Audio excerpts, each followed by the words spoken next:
Assalamualaikum warahmatullahi wabarakatuh. Kami dari kelompok 1 yang beranggotakan saya sendiri, Melisa Triana Santika, dan di sebelah kanan saya Yusuf Ridwan Solihin. Di sebelah kiri saya ada saya Aurora Kristi Margaret. Baiklah, di dalam video ini kami akan melakukan video konseling dengan pendekatan psikoanalisa.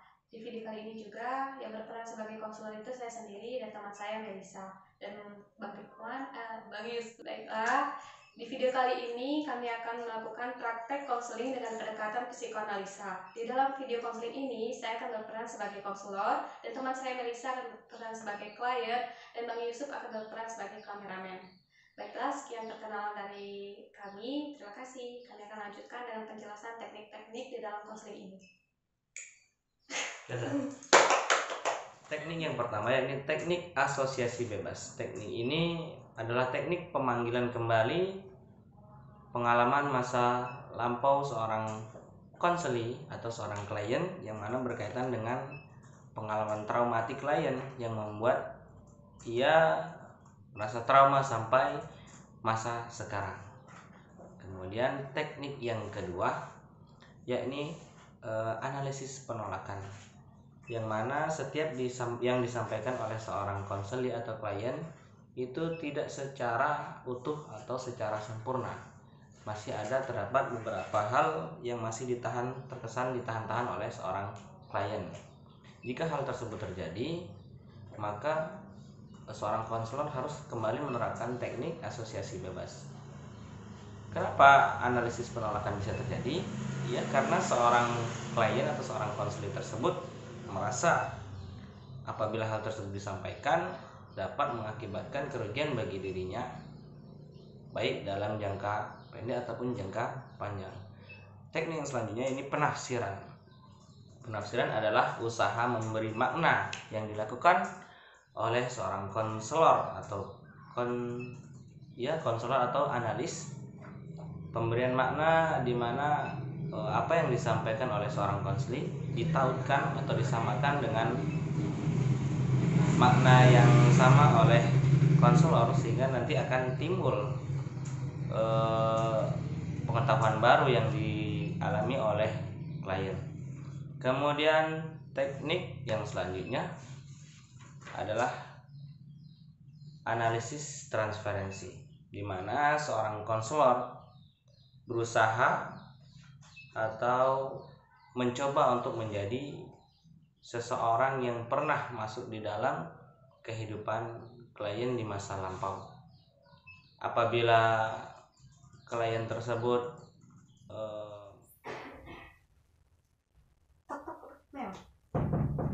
ya sebentar,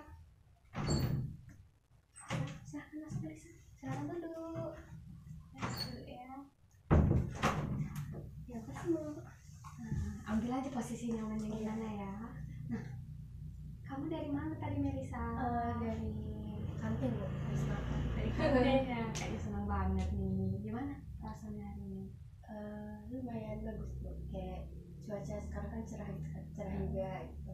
Cerah ya, beneran gara-gara itu bukan habis ketemu sama enggak Bu, enggak. Kalau itu Melisa enggak punya Bu. Enggak ya. Oke deh. Jadi Melisa datang ke sini kenapa nih? Mau cerita sama. Mau cerita sama saya? Iya, jadi kira-kira nih, kan tadi Melisa udah mau cerita sama saya. Sebelumnya Melisa udah pernah belum konseling? Udah Bu, kalau untuk konseling itu Melisa udah pernah sekali. Sudah pernah sekali. Nah, kira-kira kalau dari pengalaman Melisa nih yang sudah pernah konseling, ada nggak yang masih Melisa ingin tanyakan kepada ibu? Nggak ada. Nggak ada ya? Kira-kira hari ini Melisa ada waktu berapa lama nih untuk kita konseling? Kebetulan hari ini Melisa cuma punya waktu 20 menit Bu, karena sebentar lagi kan itu ada rapat 5. Berarti cuma 20 menit ya? Nah, berarti kalau gitu nanti kita konselnya 20 menit untuk bagaimana kelanjutannya kita lakukan di pertemuan berikutnya ya. Melisa bersedia nggak? Bersedia ya, jadi kita udah bisa nih, kita langsung aja. Nih, tadi kan Melisa nih sempat nih bilang sama ibu ada cerita-cerita sedikit. Itu kira-kira kan tadi ada bilang saya Melisa nggak pernah lagi masalah itu. Kira-kira apa sih masalah yang pengen Melisa ceritakan sebelumnya sama ibu? di sini tuh Marisa kan dulunya pernah deket sama orang. Iya. Tapi cuma dianggap teman aja, kayak stuck di friendzone gitu. Nah jadi kalau untuk sekarang ini jadi kayak takut gitu loh mau memulai hubungan sama orang lain gitu, takutnya kitanya kan ya namanya juga cewek gitu ya, gampang baper gitu. Iya benar. Nah terus takutnya udah baper dianya nggak beneran gitu. Jadi sebelumnya Marisa udah pernah ada rasa, cuma tahu-tahu hubungannya nggak bisa lebih dari itu lah ya, dari sisi si cowoknya gitu. Cuman berarti kalau misalnya dari Marisa ceritakan kan itu masih mengganjal di dalam perasaan Marisa ya. Bagaimana Marisa bilang tadi, Marisa sekarang merasa takut untuk memulai hubungan baru karena takutnya, karena rasa takut tidak dibalaskan perasaan itu, jadi Marisa memilih untuk tidak memiliki perasaan lagi atau memberanikan diri untuk suka lagi gitu ya istilahnya. Nah kira-kira nih kalau misalnya sebelumnya kan ini udah berapa lama sih kejadian itu dari sekarang Marisa? Kejadiannya tuh waktu Marisa kelas 3 SMA Bu. Kelas 3 SMA ya, berarti udah cukup lama ya. Kalau kamu sekarang udah semester berapa Melisa? Semester 4 Bu. Semester 4 sudah lama banget sebenarnya itu ya. Cuman karena masih membekas sama Melisa dan Melisa menganggap itu belum terselesaikan, jadi itu masih kita harus selesaikan hari ini ya. Nah kan tadi udah Melisa ceritakan bahwa itu sebenarnya di masa lalu Melisa. Kira-kira kalau misalnya nih, kalau dari Melisa bilang itu kan permasalahan itu sendiri, ada nggak kira-kira misalnya Melisa bisa sampaikan kepada saya, atau misalnya nih Melisa melihat saya ini bisa Melisa hubungkan nggak dengan orang di masa lalu Melisa, atau sosok yang pernah misalnya Melisa temui atau jumpa gitu, misalnya ada teman Melisa atau itu di dalam diri saya pada saat ini. Maksudnya Kan ini tadi misalnya nih Melisa kan sudah berbicara sama ibu, kira-kira di dalam sosok ibu yang sekarang ada nggak sosok yang misalnya kamu temui, bisa dari teman kamu atau sahabat kamu atau bahkan pacar kamu atau orang yang pernah kamu suka dulu di dalam diri saya, apakah bisa gitu? Bisa. Itu sosok siapa? Kayak lebih ke Teman ya. Nah kalau misalnya nih dari kamu, pandangan kamu teman kamu itu bagaimana di dalam diri saya sekarang? Apakah dia baik atau bagaimana? Pandangan saya terhadap teman saya di diri ibu Iya. Itu baik, terus kayak dia sering dengerin saya curhat, terus sering masuk ke duka. Oh berarti kalau teman kamu ini yang kamu lihat di dalam diri saya itu berarti baik gitu ya. Saya dengar kamu itu berarti untuk Melisa sendiri, dari yang apa Melisa sampaikan ini, berarti tidak ada sebenarnya permasalahan terhadap teman Melisa ya secara khusus seperti itu.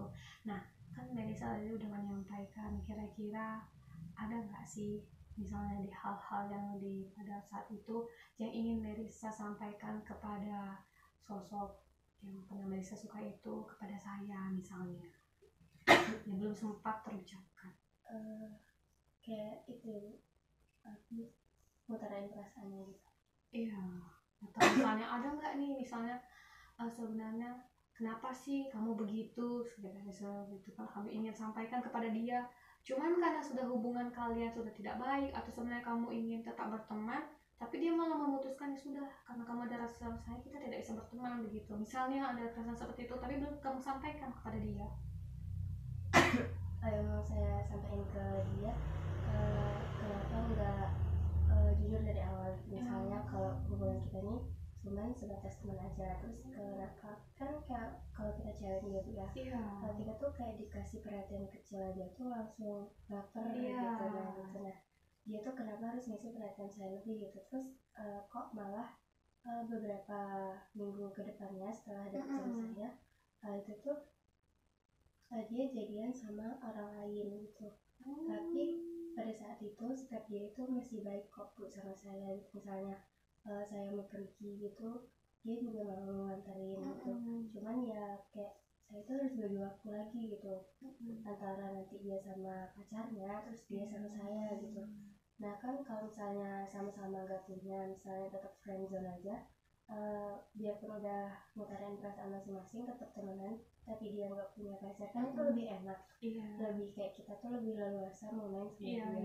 Nah gitu, kenapa kok harus punya pacar gitu ya, itu sih hak asasi ya sebenarnya. Gitu sih Bu yang saya sampaikan.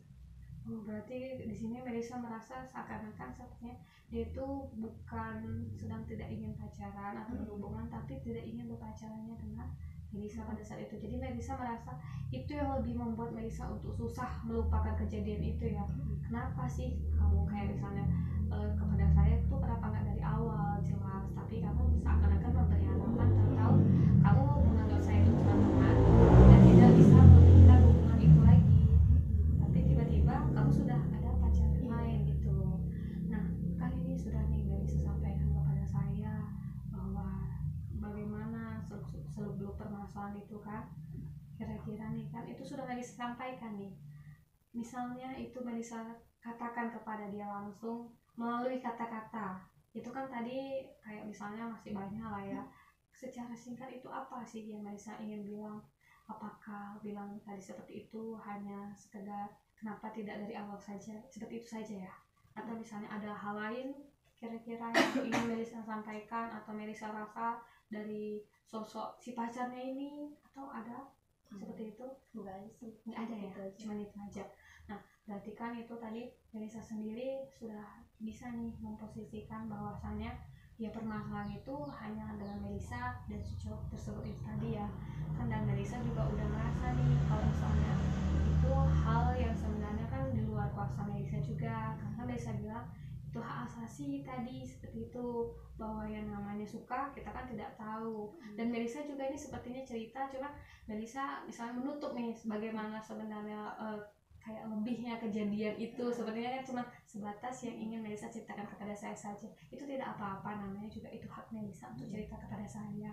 Nah jadi kan sebenarnya si Melisa sudah tahu kalau permasalahannya itu kalau menurut Melisa udah terselesaikannya itu bisa dibilang secara sepihak lah ya, kalau menurut di pandangan saya sendiri, kalau Melisa itu seperti itu. Cuman karena Melisa sudah tahu bahwa sebenarnya kan kita selalu bisa untuk menyukai siapa saja, itu bagaimana Melisa juga memiliki hak untuk bahagia terlepas dari perasaan Melisa itu tadi. Misalnya Melisa merasa takut nih untuk suka, seperti itu pula kalau misalnya Melisa melihat kepada diri Melisa sendiri, kan Melisa bilang juga itu hak asasi untuk suka. Jadi Melisa juga memiliki hak asasi untuk misalnya menyukai orang lain, disukai dan dibalaskan perasaannya. Kan ini masih satu dibandingkan peluang lain, ini masih ada 1000 lah bisa dibilangnya, masih banyak cowok sekitar itu Melisa kan. Melisa juga masih muda kayak gitu. Jadi bisa dibilang kalau misalnya Melisa pun tahu misalnya hal itu cuma didasarkan mungkin pada saat itu ya dia sukanya dengannya itu, dasarnya itu. Jadi mungkin Melisa bisa nih, kata Melisa bilang bertanya kepada dia misalnya kayak gitu kan, kira-kira bagaimana hubungan nanti sih misalnya Melisa mempunyai teman laki-laki yang lain kayak gitu, sebelum memiliki perasaan lebih baik kan bertanya kayak gitu kan, gimana baiknya. Tapi mungkin ada gengsi, cuman untuk menghindari ada tumbuhnya perasaan hubungan yang friendzone dengan perasaan sebelah pihak seperti itu kan. Nah bagaimana menurut Melisa nih, sudah Melisa sendiri yang menyadari bahwa hal itu, apakah sudah ada nih perubahan atas pandangan Melisa terhadap perasaan itu, atau ada nih sudah keinginan Melisa misalnya untuk membuka hati lagi? Kalau dari saya setelah cerita sama ibu nih, kayak saya tuh ya udah deh buka diri sedikit demi sedikit gitu. Misalnya kan kadang ada tuh yang kayak mau pendekatan gitu, cuman karena saya sendiri kayak nutup diri gitu ya, kayak males nanti juga ujung-ujungnya kayak yang kemarin gitu. Nanti mencoba untuk membuka diri. Kalau misalnya ada yang dekat ya coba jalani dulu aja gitu. Misalnya emang kayak kemarin lagi ya udah mungkin ya memang bukan dia gitu. Iya kan, jadi kan bisa dibilang Melisa ini sudah sendiri jadi juga udah mencoba perlahan-lahan untuk membuka diri, dan Melisa juga harus mulai bagaimana memaafkan si dia. Bisa saja si dia di situ tidak memiliki maksud begitu, tapi tanpa sadar dia juga ingin hanya berteman dengan Melisa, memiliki hubungan yang baik dengan Melisa, tapi tanpa sadar mungkin dia nih melukai hati Melisa seperti itu.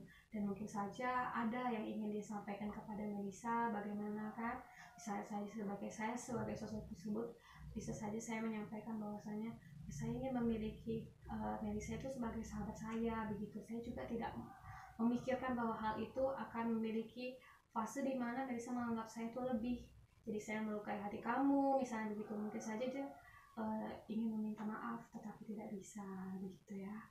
Nah jadi kan di sini berarti Melisa sudah cukup ya merasa bahwa kalau misalnya hubungan itu mungkin sudah seperti itu, kalau Melisa juga harus membuka diri lagi, membuka bagaimana perasaan walaupun itu perlahan-lahan, karena yang namanya proses itu tidak bisa ada yang instan.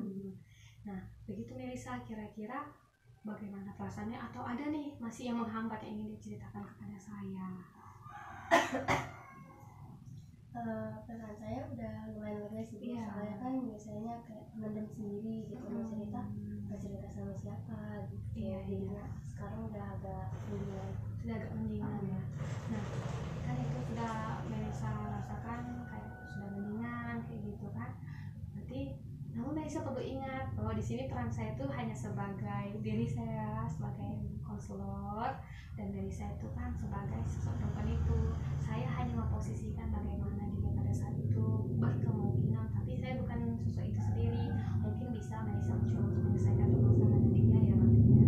Baik, bagaimana Melisa perasaan kalau sudah seperti itu, apakah konflik sudah cukup atau masih ingin berkata seperti udah cukup kayaknya Bu, karena udah berkeluh juga ya kayaknya. Terus Melisa udah ditunggu sama yang lainnya. Mungkin konsernya sekian sampai sini dulu. Terima kasih. Nah, Ibu antarkan keluar. Hai. Hai, permisi Bu.